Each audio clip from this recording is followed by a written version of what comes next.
The insult hit the hallway like a gunshot. "Get your ghetto ass away from my courtroom, you ignorant black underscore." Officer Derek Harrison's hand shot out before the echo even faded. His fingers clamped around the black woman's throat with a force that felt both deliberate and long practiced. Without hesitation, he hurled her against the concrete wall outside the judge's chambers. The impact cracked through the air, her skull striking stone with a sickening thud. A bright splash of blood burst from her nose, splattering across her crisp white blouse in violent red streaks. "Officer Harrison, I'm Chief Clare Bryant, Chief," she managed, her voice strangled. He let out a mocking laugh directly into her face, tightening his grip again. "Listen to this welfare queen. You probably can't even read, let alone run anything. People are criminals, not chiefs. Now, get your hoodrat ass out before I drag you to lockup where trash like you belongs," before she could even inhale. The courtroom door burst open like it had been kicked by God himself. Judge Ellis froze mid-step, his face draining of every ounce of color. "Harrison, dear, God release her," shouted. The veteran bailiff, standing behind him, spoke in a trembling rush. "Your Honor, that black woman is Chief Clare Bryant, your new police chief. She takes command Monday." Harrison's hands fell instantly. His pupils shrank, his chest caved inward.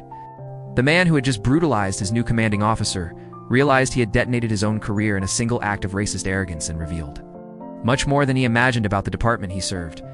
The third-floor hallway of the Municipal Justice Center buzzed under faint, sickly fluorescent lights that made everyone look a little ill. It was a Friday afternoon at 2:44 p.m., and the building hummed with the ordinary machinery of justice, attorneys whispering urgently too. Clients in shadowed corners, defendants shifting uneasily on wooden benches, court officers moving with the choreographed rhythm of people who had walked the same halls for decades. Clare Bryant had been standing beside the water fountain, notepad in hand, gathering observations. She had spent the last 3 hours studying how officers interacted with the public body language, tone, posture. This was day 5 of her silent orientation. 3 months of remote file review, a week of unannounced walkthroughs, and an iron determination to see the department as it really functioned. Not the sanitized version they would parade out on Monday. She wanted the truth. She got it. Officer Derek Harrison had been escorting a defendant from courtroom 3C, a large man with a gym-built frame, a thick neck, and the unmistakable posture of someone accustomed to instant obedience. He turned the corner and saw Clare. His jaw tightened. The shift in his expression was subtle, but unmistakable flash of annoyance that slid instantly into entitlement. "Move," he said flatly. Not a request. Laced command. Clare lifted her eyes from her notes and regarded him calmly. No fear, no rush, just observation. She was watching him the way a surgeon studies a wound. "Sir, I'm just," she began. "I said move." His hand shot to her shoulder, fingers digging in with unnecessary force. The defendant he was escorting looked away quickly, the universal flinch of someone who had witnessed this man do far worse. Clare kept her voice level. "Officer, I'm Chief Bryant." "Sure you are," he snapped. "And I'm the mayor. You got ID?" She reached toward her credentials. That was the moment he made his fatal mistake. In a single fluid motion, he grabbed her arm, twisted it behind her back, and slammed her face first into the wall. Her cheek scraped against cold, painted cinder block. Her notepad skittered across the tile floor. "You people," Harrison said, pressing his forearm across her collarbone. "Always think you can talk your way out of everything. Always got an excuse, always." "Officer Harrison." The voice sliced through the hallway with the authority of a gavel slamming down. Judge Raymond Elisa, 73-year-old, with silver hair, was a 20-year reputation for discipline. In a pace that usually bordered on slow, moved toward them with an urgency that startled the entire hallway. The moment he recognized Clare, his face twisted with panic. Harrison's own expression went through a dozen transformations: confusion, to recognition, to horror. He stepped back from Clare as if burned. Judge Ellis reached them in 4 quick strides. "Chief Bryant, are you all right?" he asked, breathless. Clare straightened slowly, her hand instinctively rising to her collarbone. She already felt the bruises forming deep, vicious, blooming purple beneath her skin, but her voice was steady, resolute, controlled. "I'm fine, Your Honor." The judge turned to Harrison. The officer's face had drained to chalk. His hands shook at his sides. He looked like a man standing on the edge of a grave, realizing it had his name carved on it. Officers gathered around them, drawn by either the judge's shout or that instinctive courtroom electricity that signals something catastrophic. "Officer Harrison," Judge Ellis said, now adopting the solemn tone he used when delivering verdicts. "Allow me to properly introduce you. This is Chief Clare Bryant, formerly of the FBI's Civil Rights Division, appointed by the City Council 3 months ago to reform this department. She begins her official duties Monday morning." He paused, letting the words sink with the weight of a sentence. "And at that point, she will be your direct superior and the commanding officer of every sworn member of this police department." The hallway fell, silent, completely. The entire courthouse seemed to stop breathing. Harrison opened his mouth, closed it, then opened it again like a man drowning and gulping for air. Sir, didn't know. Claire bent down slowly, deliberately, picking up her notepad from the floor. When she straightened, her posture was composed, spine tall, voice quiet but razor sharp. You didn't know who I was? She asked softly. But that shouldn't matter, should it? You shouldn't need to know my title to treat me with basic human dignity. She paused, letting the quiet accusation settle like a weight on his chest. That's the real problem. She looked at him directly. And Harrison, who'd never backed down from anyone, had to physically force himself not to look away. Up close, her eyes were a deep, steady brown, sharp, intelligent, unwavering. There was no fear left in them, only analysis. Only the cold, clinical curiosity of a woman taking mental notes on a specimen that had just proven her suspicions correct. Officer Harrison, Claire continued, her voice still soft but carrying with effortless authority through the silent hallway. We'll discuss this on Monday. In the meantime, you'll report to Internal Affairs first thing tomorrow morning. You will provide a full, detailed statement of this incident. Lieutenant Foster will take your statement. Do you understand? He swallowed. His voice scraped out weakly. Yes, ma'am, an officer. She turned to walk away beside Judge Ellis, but paused, glancing back just long enough to twist the knife. Don't leave town. Her heels clicked against the tile as she walked away, each step a sentence of its own. Harrison remained frozen, his body rigid, his face chalk white. The other officers stared at him with a mix of shock, disgust, fear, and in a few cases, the unmistakable glimmer of satisfaction. Some had seen him pull stunts like this before.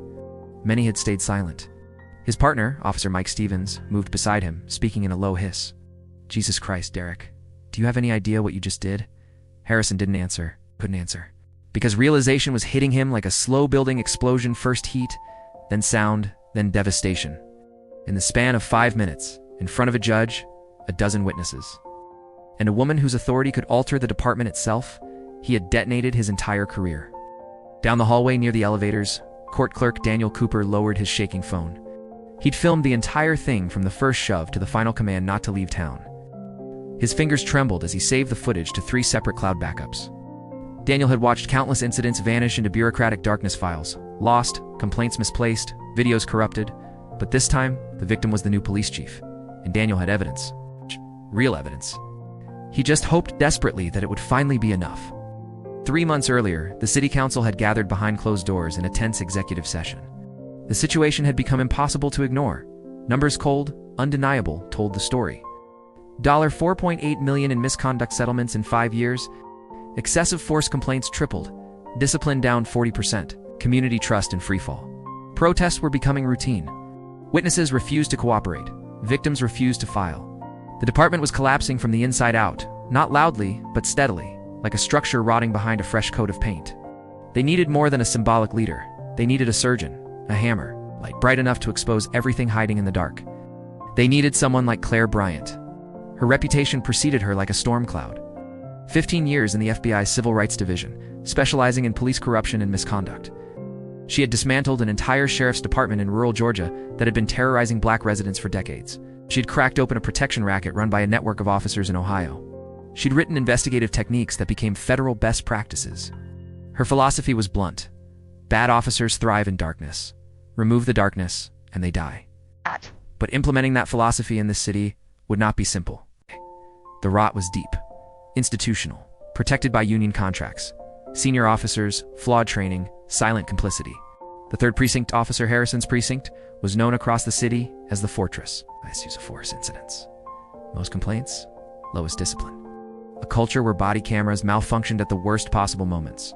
Complaints were buried, and investigations were nothing more than paperwork exercises. Captain Gerald Winters had run the precinct for 8 years. A 25-year veteran with a simple rule: protect your officers at all costs. And they had taken that rule to heart, Winters' motto. What happens on the street stays on the street was repeated like sacred scripture. The community lived in fear of what that doctrine enabled. Derek Harrison was not unusual. He was a product of it. One of 8 officers, known unofficially as the real cops, men who bragged about doing the work others were too soft or too politically correct to handle. Their arrest numbers were high, their complaints higher, their methods aggressive. On paper, Harrison's file looked clean. Commendations only for complaints, all dismissed. But the truth lived elsewhere. 23 complaints existed, buried in misfiled documents, classified reports, investigations closed before they opened. 19 had vanished into the bureaucratic void. Lieutenant Amanda Foster had seen this happen repeatedly. For years, she watched legitimate complaints evaporate, watched patterns ignored, watched warning signs dismissed. She had been waiting quietly, patiently for someone like Clare Bryant. And now, Clare had arrived, carrying sunlight and a hammer. Lieutenant Amanda Foster was one of only 3 black women in a department of 450 officers, a statistic that followed her like a shadow. For 8 long years, she'd worked in internal affairs. On paper, she investigated wrongdoing.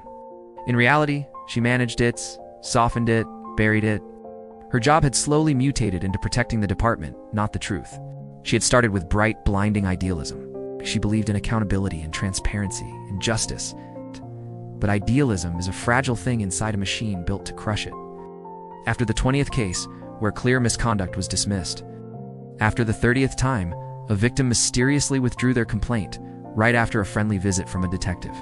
After watching bad officers rise while good ones were pushed out, something inside Amanda calcified. She couldn't quit. She had kids to feed, a mortgage to pay, health insurance she couldn't risk losing. But she could fight differently, quietly, permanently. 3 years ago, she rented a storage unit under her sister's name. She began building an Archiva secret damning library of truth. Every case she'd been ordered to bury, she photocopied first. Every lost piece of evidence, she saved a copy. Every complaint that vanished from the official record lived on in her coded boxes under a flickering storage facility light. It was her war chest. It was her confession. It was her hope. When Amanda heard what happened in the courthouse hallway, that Harrison had put his hands on the new chief on her first day, she felt something she had tasted in years. Hope. Real, burning hope. If Chief Clare Bryant survived the political backlash, if she truly meant what she said about reform, she actually fought, and maybe finally those sealed boxes in the storage unit would matter. Harrison's history was the blueprint of a broken system.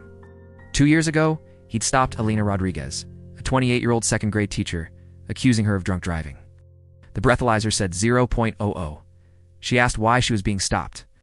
Harrison twisted her arm behind her back so violently her shoulder dislocated. He claimed she was combative. The dash camera, before it was conveniently damaged, showed she wasn't. Alina filed a complaint. 3 days later, Detective James Sullivan arrived at her home, smooth voice, sympathetic tone, badge casually visible. He explained how these cases dragged on, how they cost money, how stressful court could be, how officers had split-second decisions misunderstood by the public. 2 days later, Alina withdrew her complaint. She paid $8,000 out of pocket for shoulder surgery. She still couldn't raise her arm without pain. She taught her students to respect the police. At night, when her shoulder throbbed, she wondered how many others were out there silent, hurting, afraid. Marcus Johnson never had the option of silence. At 19, walking home from a late shift, he was stopped by Harrison for matching a description so vague it fit half the young black men in the city. When Marcus asked simple questions, which robbery? What description? Why me? Harrison slammed him against a car with such force his collarbone snapped. The arrest report claimed Marcus attacked first. 3 witnesses said otherwise. Their statements vanished. Marcus refused the plea deal. He believed truth mattered. He spent 18 months in jail waiting for a trial that never came. He lost his job. He lost his home. He lost his daughter. He lost everything except clarity. The system was not built for men like him. Only when a nearby business produced security footage clear. Indisputable footage proving he did nothing where the charges dropped. He walked out a free man with nothing left. At 22, he worked odd jobs. He avoided police like they carried plague. When Amanda tracked him down for an interview, he stared at her with weary disbelief. Why should I help you? What changes for me? Amanda couldn't lie. Nothing changes what happened to you. But maybe we can stop it from happening to the next kid walking home from work. Marcus didn't trust the system. But he remembered the boy he once was, 19, hopeful, believing the truth mattered. Maybe some other kid out there still deserved that, he agreed. Amanda's secret files revealed a devastating pattern. 47 cases in 4 years. Different names, different circumstances, but identical paths. Aggressive encounters. Reports citing resistance or threats, complaints filed then lost. Victims who vanished or withdrew. Investigations ending with insufficient evidence, and woven through. Nearly every case appearing like fingerprints at every crime scene were the same 8 names, including Harrison. And now, those names were about to face something they'd never faced before. Sunlight. Harrison, Sullivan, Winters, 3 officers whose reports always matched a little too perfectly. Whose stories aligned like rehearsed lines, whose signatures quietly smothered complaint after complaint, but they weren't acting alone. There were clerks who magically misfiled paperwork, union reps who trained officers in the art of defensive wording, and then there was Maxwell Bennett, the slick attorney who debuilt a career out of burying accountability. 89 misconduct cases in 5 years. Zero findings of wrongdoing. It's not because the officers were innocent, but because Bennett was paid to make the truth disappear. His fees came from the union, but his real money came from the department itself, a $250,000 training contract approved by Winters, who also pocketed $15,000 in yearly speaking fees. A closed loop of cash, favors, and protection. The community paid the price. Claire had seen systems like this, but reading about corruption wasn't tea, the same as feeling Harrison's hand slam her into a courthouse wall. The bruise on her shoulder had made one thing brutally clear. She wasn't T facing a rogue officer. She was facing a culture engineered to shield men like him. As she left the courthouse that day, she understood Monday wouldn't be a fresh start. It would be a reckoning. In her apartment that night, she logged 14 new incidents. Not as dramatic as Harrison's assault, but revealing. Contempt disguised as command presence. Intimidation masked as procedure. Officers acting as if the badge placed them, above the rules that governed everyone else. Her phone buzzed. Amanda Foster. "Chief Bryant," she said, urgency in her voice. "I need to talk, not at the office." Somewhere nobody listens. At a small coffee shop across town, Amanda slid a folder across the table. Not originals, too dangerous, but detailed summaries of the 47 cases she'd preserved in secret. Harrison appeared in 23. Winters in nearly all. And 7 other names repeated like a pattern of rot. "Why didn't you come forward?" Claire asked. "To who?" Amanda's laugh was sharp and tired. "Internal Affairs reports to the deputy chief. The union shields the officers. City attorney buries the cases. And when someone steps out of line," she lifted her sleeve. The scar along her arm said the rest. "It kept the files anyway. I couldn't keep burying people. This was the only resistance I had left." Claire closed the folder. "On Monday, I'm restructuring Internal Affairs. I want you to run it. Full authority, full access." Amanda's eyes filled with tears she refused to let fall. "They'll retaliate against me. Maybe my kids. Not if we move fast," Claire said. "Not if we hit them with evidence too overwhelming to smother." For 8 years, Amanda had felt powerless. Tonight, for the first time, someone powerful said the words she'd been starving to hear. "I came to solve this." Meanwhile, at the police lodge, Harrison sat with Winters, Sullivan, 4 courthouse officers, and Attorney Bennett. She got calm, calculated. Bennett laid out their playbook. Discredit, delay, disrupt. Make Bryant's job a battlefield until she quits or cracks. "She wants to tear us apart," Winters muttered. "Then we make it too hard for her to stay," Bennett replied smoothly. Harrison finally spoke. "I'm filing a complaint. Hostile work environment." "Not yet," Bennett said. "First, we find out if the incident was filmed." Too late. Daniel Cooper had already backed up the video. In 3 weeks, when the threats reached his doorstep for a 3rd time, he would stop being silent. But tonight, Harrison still believed the system would protect him because it always had. He didn't understand that this time the person he assaulted had the authority to drag every buried secret into daylight. Monday dawned gray and cold. Claire arrived at HQ before sunrise, claiming the building before the politics awoke. The lobby smelled of old coffee and bureaucracy. Her office had been stripped bare exactly as she demanded. No inherited legacy. No silent message that she was a placeholder. At 6:52 a.m., her first order went out. Personnel files, USO force reports, internal affairs cases, all of them. Winters found the memo at 7:30. He came to protest at 7:45. Claire didn't even glance up until he finished talking. "You'll have them by 5 p.m., she said calmly. His jaw tightened. "Not here to protect habits. I'm here to uproot them by 9 a.m. 45 officers stood shoulder to shoulder in a too-small room, uncomfortable, uneasy, exactly how she wanted them. "I'm not here to make friends," Claire began, voice steady. "I'm here because this department is bleeding trust. That puts every one of you at risk." The war had officially begun. "They don't come forward as witnesses. They don't call for help. They don't trust you." Claire's voice cut through the silence like a scalpel. Blow. "And when a community doesn't trust you, your job becomes harder, more dangerous, and more lonely." Chairs creaked, arms folded tighter. The room vibrated with hostility, not loud but simmering. A pressure cooker waiting for a spark. "I'm going to address last Friday directly," Claire said, unwavering. "Officer Harrison assaulted me. An investigation will proceed by the book." Gasps.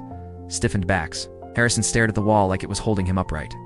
"If any of you believe your commanding officer should be exempt from accountability, there's the door." No one moved.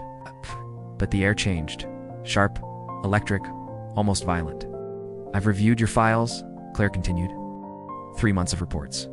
"What I found is a pattern that crosses from firm to abusive, and a complaint system functioning like a paper shredder." Harrison swallowed hard. Round him, subtle glances flickered. Curiosity, fear, resentment, a few sparks of hope. "That ends today.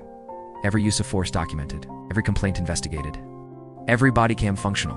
That feels like your hands are tied, find another profession. Silence. Heavy judgmental. Waiting to see who broke first. Most joined the department to do good.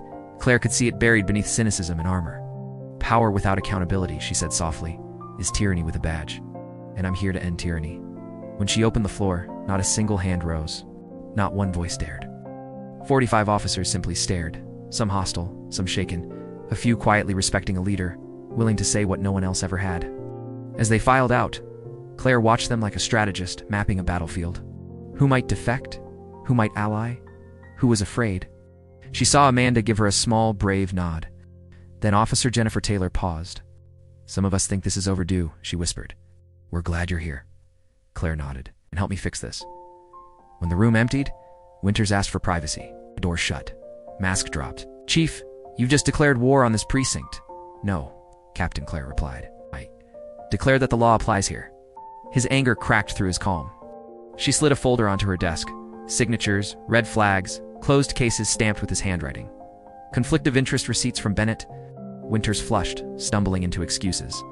They're legal. Legal isn't the same as right, Claire cut in. And the public doesn't care about technicalities when trust has been burned to ash. He threatened the union. She smiled. Please do. I already briefed them. We'll follow the contract exactly, something you haven't. Winter's exit was a storm slamming the hallway. Claire exhaled. Calibrate. First comes the pushback, then the tests, the leaks, the whispers. The attempts to wear her down or force her out.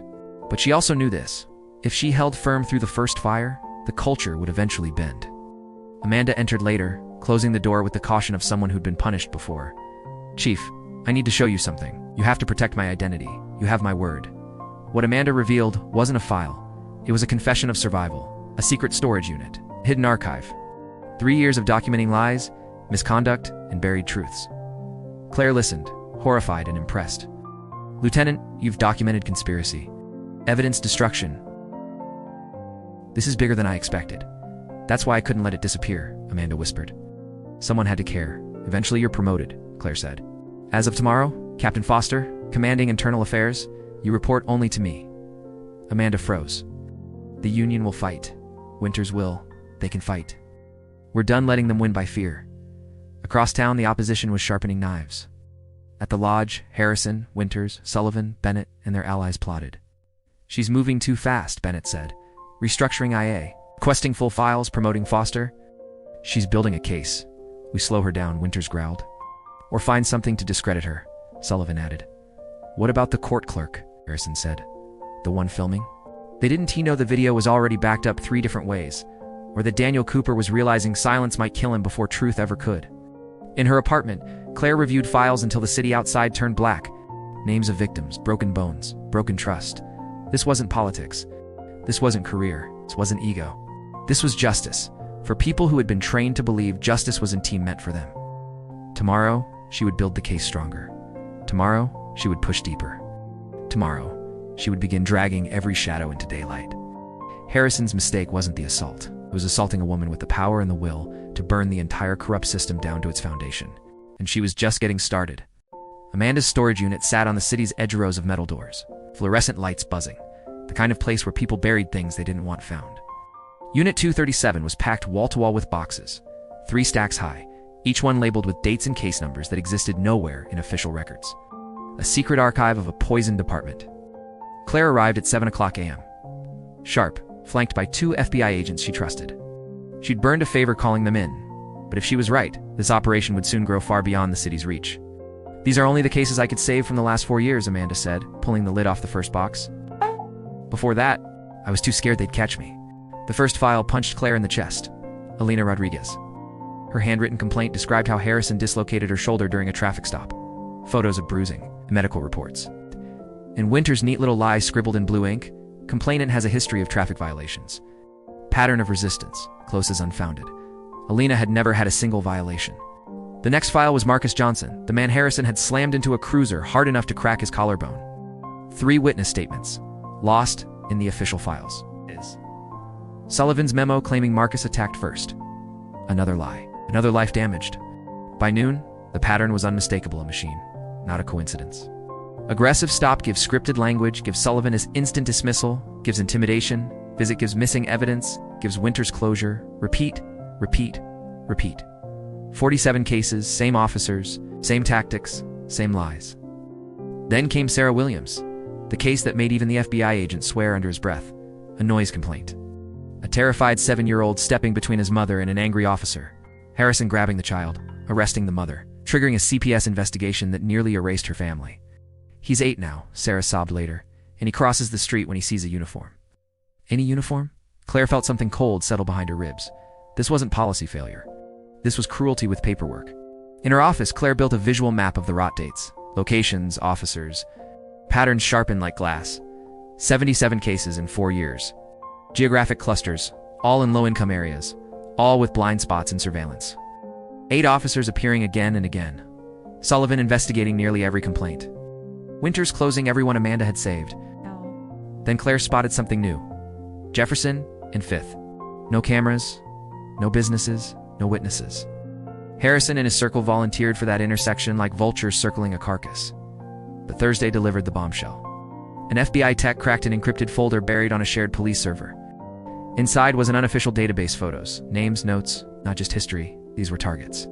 217 civilians, labeled with phrases like, known agitator, watch for opportunity, difficult complainant, document everything, flagged, associates with problem individuals. Alina, Marcus, Saral, listed days before their incidents. Premeditation. Amanda's hands trembled as she read it. Cut. They weren't covering up misconduct, she whispered. They were hunting. Log entries showed 8 officers updating the system, including Harrison, Sullivan, and Winters. And the deeper Claire dug, the uglier the money trail became. Bennett's law firm paid $2.1 million from the union to defend misconduct cases. Bennett's consulting firm, earning $250,000 a year from training contracts. Winters, the man closing every case, received $15,000 a year from Bennett's company in speaking fees. Elegant corruption, circular, airtight, profitable, and now Claire had her hands around its throat. The corruption machine had been engineered to feed itself. Bennett padded his pockets by defending misconduct cases and training the very officers who created those cases. Winters thrived from staying in Bennett's shadow. The union's legal defense fund paid for by the officers bankrolled the whole dirty loop. But Claire had uncovered something even uglier. Every time a case settled, the city's insurance company bled money and hiked premiums, squeezing taxpayers for an extra $900,000 a year. Meanwhile, discipline dropped. 2 insurance adjusters. The message was unmistakable. This city protects its worst officers, no matter the cost. Claire assembled everything. 77 cases, 217 names in a targeting database. $4.8 million in payouts, a web of evidence tampering, witness intimidation, and financial conflicts. She had numbers, documents, testimony, but she also knew the system would bury it all under excuses and PR spin. She needed something visceral, something that cut through statistics, something human. She needed the video, the proof of what Harrison had done to her, to break into daylight. Daniel Cooper had lived in quiet terror for 3 weeks. He backed up the footage but froze, caught between fear and conscience. The text messages started blocked numbers, threats, commands to delete the video. Then someone broke into his apartment. Nothing stolen, everything searched. A message carved in silence. We can reach you anytime. He filed a report. The responding officer barely pretended to care. That was the moment Daniel understood staying quiet was more dangerous than speaking. His only safety was exposure. So on a Thursday night, he detonated the truth. He uploaded the video to 3 platforms at once with a statement that hit like a thunderclap. This is Chief Clare Bryant being assaulted by Officer Derek Harrison. She identified herself. She stayed calm. He heard her anyway. He sent the footage to news outlets and civil rights groups. Then he called Amanda.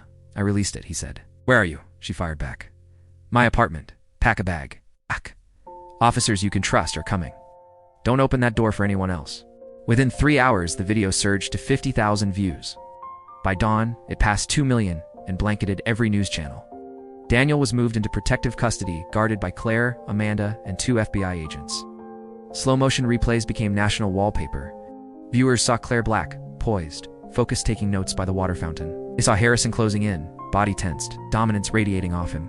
The grab, the slam, the hatred in his voice, the phrase that ignited the country.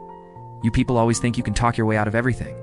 That line became the spark, a racist instinct captured on audio. A police officer treating a black woman as an inconvenience, a liar, a threat. Social media exploded. Hashtag fire Harrison, hashtag justice for Claire. Counter-narratives emerged to hashtag back the blue, claims of missing context, efforts to muddy the water. But the frame-by-frame analysis kept stripping away their defenses. Harrison's aggression, his refusal to check on her, It's contempt even after Judge Ellis intervened. Victims stepped out of the shadows. Elena Rodriguez went on live TV showing her scars. "He did the same to me," she said quietly. The city's largest newspaper dropped a front-page bomb. Chief's assault spotlights years of ignored complaints. The public outrage swelled into a 3,000-person rally at City Hall. Mothers wept. Activists shouted. Clare's video played on giant screens, looping the truth they'd been denied for years. The police union counterattacked. Bradley implied Clare staged the incident to push reforms. Some media amplified the smear, but the pressure kept rising. The mayor announced an unprecedented public disciplinary hearing, live-streamed worldwide, presided over by a retired federal judge. Inside the department, fractures split open. 40% believed Harrison was a martyr. 20% quietly backed Clare. The rest hid behind silence. Threats escalated. Someone vandalized Clare's cartridge in dripping red paint. Online mobs targeted Daniel. Officers loyal to Clare were harassed. Meanwhile, Harrison's camp prepared their usual playbook: deny, deflect, demand sympathy. They still didn't understand the truth. Clare wasn't fighting one officer. She was coming for the entire system. The video was the ignition. The evidence she'd been collecting was the payload. And this time, the blast would reach every corner of their empire. The public hearing was 2 weeks away. That was the window. Clare had 14 days to build a case so airtight it could choke out every excuse the department had relied on for years. 16-hour workdays became normal, reviewing files, charting timelines, pre-building exhibits, rehearsing testimony. She met with Alina, Marcus, Sarah, and more than 30 other victims, walking them through what testifying meant. She told each of them the same quiet promise. This time, you're not alone. This time someone will listen. But even if she won, Harrison was fired. If Winters faced discipline, if the machinery of corruption was dragged into daylight, Clare knew the truth. Culture's Dante changed from a headline. They shift when consequences start hurting more than misconduct. And she was damn well ready to make misconduct expensive. 1 week before the hearing, an anonymous package landed on her desk. No return label. Inside, a single USB drive. What she found on it nearly stopped her breath. Emails between Winters and Bennett, outlining tactics to manage difficult complainants. Audio clips of Sullivan coaching officers. Through falsifying reports with surgical precision, financial records showing Bennett paying off Sandra Morris, the clerk responsible for so many conveniently misplaced complaints. Someone inside the system had finally reached their breaking point. Clare didn't know who sent it. She didn't need to. Their truth was now her weapon. The entire architecture that had protected officers like Harrison, the backroom deals, the cold calculations, the decades of manipulation was going to be laid bare, not as rumor, not as outrage, as evidence. As the hearing approached, the city transformed into a simmering pressure cooker. Daily protests clashed with counter-protests. Media vans lined the streets like a siege. City council offices drowned in phone calls. The police union threatened a vote of no confidence in Clare. Activists demanded immediate firings, not hearings. Everyone wanted something. Everyone was angry. Clare stayed focused. She issued only written statements, refused TV interviews, and buried herself in building a case that couldn't be bent by politics. The day before the hearing, she met her witnesses in one room. Elena Rodriguez, still healing from what Harrison had done to her. Marcus Johnson, skeptical but loyal to his word. Sarah Williams, quiet and fierce. For others ready to speak publicly. Daniel Cooper, trembling but resolute. Nathan Woods, the evidence technician who, with shaking hands, confessed he was the anonymous source. Clare told them the truth. Tomorrow will be brutal. Bennett is good. We'll dig through your past, twist your words, look for anything to use against you. Sarah lifted her chin. Let him try. My son needs to know the truth still matters. Alina added softly. Staying silent only protected them. Not me. Not the ones who came after. Marcus sighed. I'm here because you asked, but don't think one hearing changes a damn thing. You're right, Clare said. One hearing doesn't change everything, but it makes it impossible for anyone to say they didn't know. And that's how change begins. The next morning, the city council chambers were packed by 8 a.m. Every seat filled. People standing along the walls, hundreds more watching on screens outside, security everywhere. The air crackled with tension, anger, hope, fear, all colliding. The 5-person panel sat at the front. Retired federal judge Margaret Price, steel-haired. Stilad, no tolerance for theatrics. Mayor Catherine Vaughn. City Attorney David Morales, to civilian review board members. This wasn't a criminal trial. It was something that, in a way, felt bigger, a public reckoning. Clare sat at one table beside Morales and Amanda Foster. Across from her sat Harrison, Winters, Sullivan, and Bennett Smug, polished, confident they could spin anything. Judge Price opened the hearing at 9:02 a.m. This hearing has 3 purposes, she said. 1. Determine whether Officer Derek Harrison violated policy. 2. Determine whether the incident reflects broader systemic issues. 3. Recommend discipline and reform. Then she nodded. Mr. Bennett. Opening statement. Bennett rose like a man stepping onto a stage he'd performed on 1,000 times. He painted Harrison as a brave veteran of dangerous streets, a man making a split-second decision in a restricted area where someone failed to properly identify herself. He framed Clare, a black woman, a chief, as the overreaching antagonist, launching a witch hunt. Then Morales stood, and his tone sliced clean. This case is about whether the police operate with accountability or impunity. Officer Harrison didn't just use force, he assaulted the chief of police. After she identified herself, after she posed no threat, because he believed she needed to be reminded of her place. And as we will show, this is not an accident. It is part of a deliberate pattern that has been covered up for years. Then came Daniel Cooper. He told everything. The filming, the threats, the break-in, the fear. The moment he realized the only safety was exposure. Bennett pressed him for bias, tried to paint him as anti-police. Daniel didn't flinch. I filmed because I saw a wrong being done, he said quietly. This time I had proof. The video played. The room fell silent. Even Claire's pulse kicked as she watched her own body hit that wall again, heard Harrison's voice dripping contempt. You people. When the screen went black, Judge Price turned to her. Chief Bryant, do you wish to testify? Claire stood, walked to the witness chair, and told the truth without exaggeration. When asked how she felt during the assault, she didn't mask it. Angry, she said, but also vindicated. Because it confirmed everything I'd been watching unravel all week. Officers treating the very communities they swore to protect with cold contempt. Seeing citizens not as human beings, but as problems to be controlled. Bennett's cross-examination came out swinging, slicing at Claire's credibility. He tried to paint her as reckless, claiming she provoked the incident, wandered into a restricted zone without permission, failed to identify herself properly. Chief Bryant stepped forward, steady but steeled. Isn't it true you were secretly surveilling officers? Bennett pushed. I was observing courthouse operations, Bryant replied coolly. Which is my authority as incoming chief. Bennett's voice sharpened. And you knew Officer Harrison's record before all this, didn't you? I reviewed every officer, Bryant said. Harrison's file showed no complaints because complaints were buried, and how convenient, Bennett sneered. That on your last observation day, a crisis perfectly aligned with your reform agenda. Claire met his eyes, unflinching. Bennett, I didn't need to manufacture a crisis. Your client supplied that. The only thing I manufactured was the courage to act. The hearing dragged deep into the afternoon. Amanda Foster presented brutal statistics minus 77 cases, identical patterns, missing evidence, cloned report language. Bennett kept objecting, desperate to keep the walls from closing in. Judge Price cut him down swiftly. The pattern is relevant. I'll allow it. Elena Rodriguez testified next. Her voice trembled as she described the shoulder dislocation, the surgery, $8,000 medical debt, and the quiet threat from Detective Sullivan, urging her to drop her complaint. You withdrew voluntarily? Bennett pressed. After I was threatened, she snapped. And you were cited for a broken taillight? It was fixed 2 weeks earlier. Receipt proves Harrison was hunting for a reason to stop me. Marcus Johnson followed, recounting being slammed against a car, broken collarbone, 18 months in jail for charges that were later dropped, along with his job, his daughter. You have a record, don't you? Bennett asked. No, Marcus said, voice cracking. Charges dropped, because Harrison lied. Then came Sarah Williams, and the room fell silent. Her voice broke as she described her 8-year-old son's nightmares. He flinched at uniforms, how Officer Harrison grabbed him to prove he could. Even Bennett softened. Some battles can't be fought without looking monstrous. Testimonies stacked one after another, each adding weight until the pattern became undeniable. Then came the moment Claire had been waiting for. Nathan Woods, the insider. I exposed everything.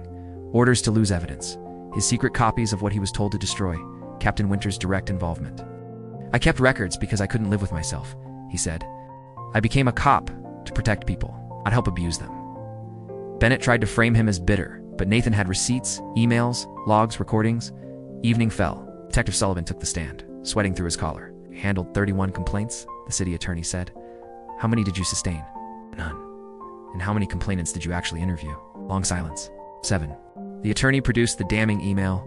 Another complainant withdrew. Deterrent strategy is working. The courtroom erupted. Explain the strategy, the attorney pressed. That email was taken out of context? Then give us the context. He couldn't. Then Captain Winters took the stand, insisting he acted in good faith. But the city attorney pulled email after email proving manipulation. Buried cases, coached officers, and the undeclared $15,000 he received annually from Bennett's firm. Who reviews your ethics form? The deputy chief. Who reports to you? Winters had nothing. Finally, 9:49 p.m., 13 hours in, Officer Derek Harrison took the stand. Pale, shaking, broken under the weight of the day. He tried to cling to innocence. I didn't hear her identify herself clearly. The entire room could feel it. The system that protected him for years was finally collapsing around him. I perceived a security threat. I used appropriate force to control the situation. Harrison's words rang hollow as the audio analysis played. Claire's identification was clearly audible, every syllable piercing the room. City Attorney Morales methodically walked Harrison through his career. 67 use of force incidents over 12 years. 23 complaints, identical phrasing in dozens of reports. Officer Harrison Morales asked, "Who taught you to write reports using these exact phrases?" "I learned report writing in training." "Which training?" "Maxwell Bennett's street survival course." Harrison glanced nervously at Bennett. "And that course included a section on report writing," Morales pressed, "teaching you how to justify force."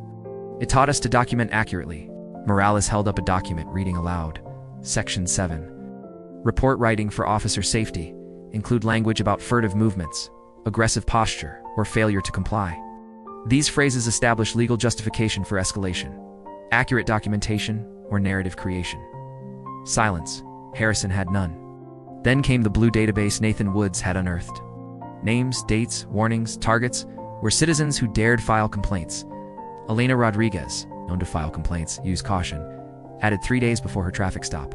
Marcus Johnson, associates with problem individuals flagged, added 2 weeks before arrest. Sarah Williams. Previous complaint attempt, document everything, added for days before noise complaint. "Officer Harrison, did you contribute to this?" Morales asked. "It was a tool. For officer safety," Morales cut through it. "Safety targeting people for exercising their rights is not safety. It's abuse." The room erupted.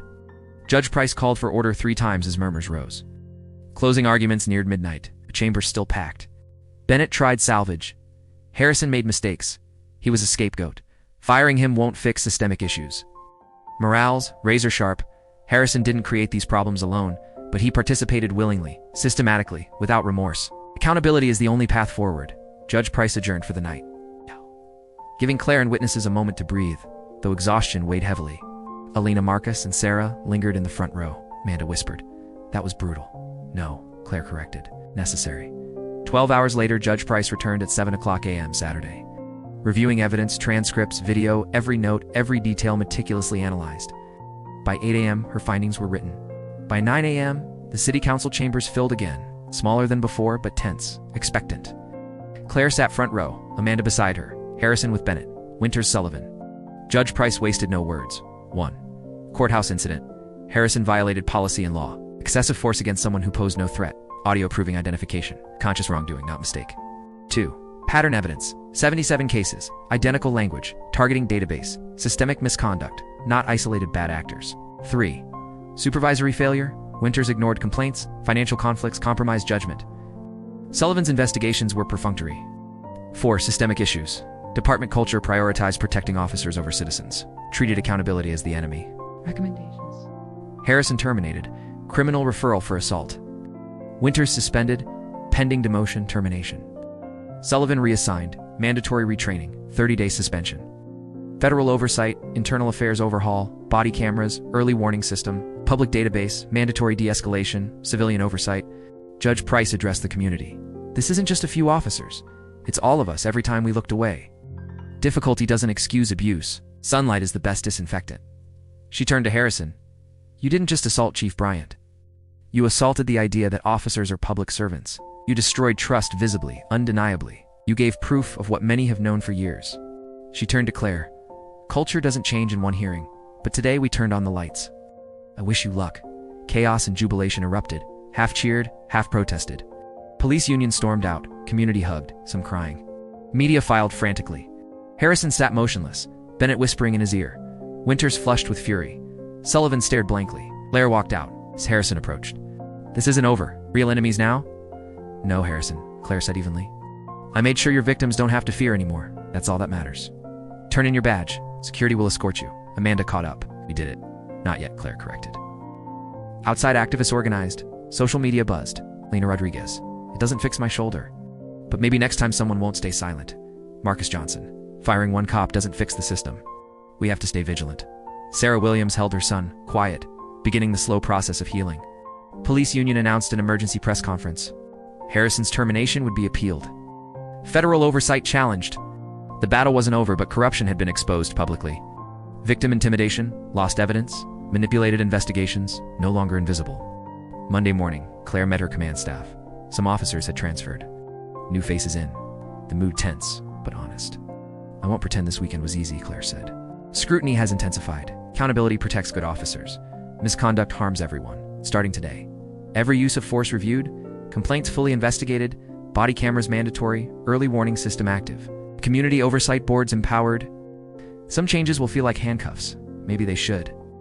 Officers with nothing to hide have nothing to fear. We will protect good officers and expose bad ones. It is our department now." Questions? Officer Jennifer Taylor raised her hand. "Chief, how do we rebuild trust when half the community sees us as the enemy?" "Day by day, interaction by interaction, decision by decision," Clare answered. "You rebuild trust by being worthy of it, by being fair, by admitting mistakes, by holding yourselves to high standards. It's not quick, and it's not easy, but it's the only way." Within a week, the federal consent decree took effect. The Department of Justice monitoring team began assessments. Training protocols were revised. Use of force policies rewritten. Internal affairs was fully restructured, with Amanda as captain reporting directly to Clare and civilian oversight embedded. Not everyone accepted the changes. 8 more officers retired or transferred. The union filed 14 grievances in the first month. Conservative media decried anti-police persecution. Yet complaint numbers rose not because misconduct increased, but because people finally believed complaints might be investigated. Officers reported colleagues' misconduct they would have previously ignored. Community groups that had been adversarial now attended precinct meetings, willing to engage. 3 months after the hearing, Clare reviewed preliminary stats.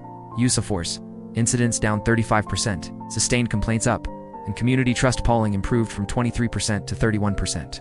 Recruitment remained a challenge, but applicants were better suited understanding accountability as part of the job, not a hindrance. Derek Harrison's criminal trial loomed 6 months out. Video evidence, pattern evidence, and testimony would all play publicly, unlike past cases hidden in darkness. Lena Rodriguez turned her pain into advocacy. Speaking about police accountability, Marcus Johnson joined a new community oversight board, skeptical but willing to watch the system work. Sarah Williams' son attended therapy, learning slowly that not all police were threats. The cost of reform remained real. Clare received death threats weekly, her car vandalized, security detail constant. Officers supporting reform were ostracized. But accepting dysfunction was unacceptable. Late one night, 6 weeks after the hearing, Clare and Amanda reflected on the work. "We can't change the past," Amanda said, "but you're changing the future." Clare nodded. They discussed early warning systems, documentation, and accountability. Resistance would be documented. Push, persist, implement change slowly became normal instead of exceptional. Evidence of corruption widened. The FBI traced threats to Harrison's associates. Sunlight. Clare remembered Judge Price saying, was the best disinfectant. The door had opened, the light shone. The work now followed it into every hidden corner. Setbacks would come, but accountability was real for the first time in years. 6 months later, Clare met a new recruit class. Officer Jasmine Anderson, a young black woman, approached. "I joined because of you, because you showed things could be different." Clare reminded her, "The badge is a responsibility, not a license. The moment you compromise your integrity is the moment you become part of the problem." Daily reform work continued. Use of force incidents decreased 42%. Community trust climbed to 38%. Complaints investigated with sustained rates rising from 3% to 23%. Veteran officers reported colleagues' misconduct. Community meetings reflected listening instead of shouting. Culture changed, incrementally, messy, imperfect, fragile but changed. Harrison's trial ended with conviction. 18 months in prison and permanent bar from law enforcement. Victory was symbolic: one officer, one verdict, but the system needed constant pressure, vigilance, and integrity. Clare witnessed small victories every day. Officers apologizing, rote citizens thanking police, recruits asking the right questions. Late one night, Clare and Amanda reflected, a year ago, they could do nothing. Now they had the systems to act. Emails from across the country showed hope inspired by their work. One case at a time, Clare said. One person deciding to speak up. One investigator deciding to do the job right. One leader deciding accountability matters more than protecting the institution. A year later, Clare watched Officer Jasmine Anderson and another recruit practicing de-escalation techniques in the training yard. Learning, preparing, and striving to be the officers their community needed. Clare paused, then walked to her car. A city slowly learning that power without accountability is tyranny, that the badge is a responsibility, not a license. The road remained long, but at least now they were walking it. If you were inspired by Clare's fight for justice and the courage it takes to hold systems accountable, hit like, subscribe, and turn on notifications.